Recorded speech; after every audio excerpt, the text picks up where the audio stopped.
সব সময় আমি যে অভ্যাস দোষে অন্য লোকের মোবাইলের দিকে তাকিয়ে থাকি তা কিন্তু না।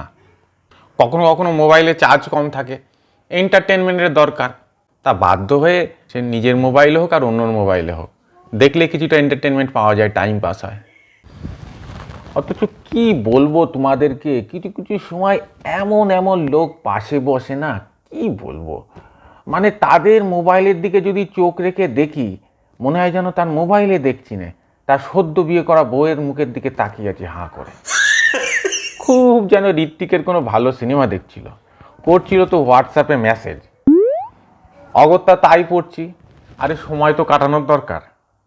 আমার পাশে যে বসে আছে সে লিখছে কি হাজবেন্ড এখনো ফেরেনি, ওদিক থেকে উত্তর এলো না। তারপরে এ লিখলো কি করছো, কোনো উত্তর এলো না। কি গো দেরি হচ্ছে কেন, উত্তর দিচ্ছ না কেন? তারপর একটা জিজ্ঞাসা চিহ্ন, আবার একটা জিজ্ঞাসা চিহ্ন, আবার একটা জিজ্ঞাসা চিহ্ন, কোনো উত্তর আসছে না। খুব টেনশনের মুহূর্ত। পাক্কা 2 মিনিট পরে উত্তর এলো। রমিনদা এমন সব কথা লিখছে না, হেসে মরছি। এত উতলা কেন, ওর ফিরতে দেরি আছে। আমি মন দিয়ে মেসেজ করছি, সে দেখি আমার দিকে রেগে আগুন হয়ে তাকিয়ে আছে। আমি বললাম যে রমেনদা যদি হাসির কথা বলে আর তার জন্য উনি যদি ওদিক থেকে উত্তর দিতে দেরি করে, তাতে আমার উপর রাগ করার কি আছে? তাও আমার দিকে তাকিয়ে আছে। রাগ জমাতে শেষে একটু আলাপ জমাতে চেষ্টা করলাম। বললাম রমেনদাটা কে? কোনো উত্তর না দিয়ে ফোনটাকে আড়াল করে কি একটা দেখা শুরু করলো। মানুষ কিরম একটা আনসোশ্যাল হয়ে যাচ্ছে দেখবেন।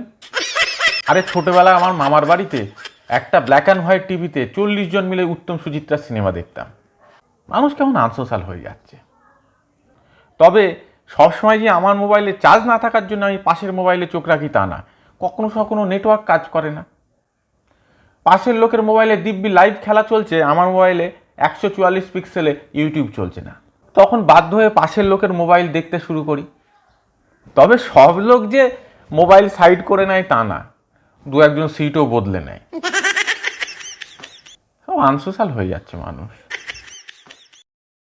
তবে একটা কথা কি, সব সময় মোবাইলে চার্জ না থাকা বা নেটওয়ার্ক না থাকার জন্য অন্যের মোবাইলে দেখি তা কিন্তু না। কেমন যেন একটা অভ্যাস হয়ে গিয়েছে। নিজের মোবাইল চললেও অন্যের মোবাইলে যেন বেশি ইন্টারেস্টিং জিনিস আসে বলে মনে হয়।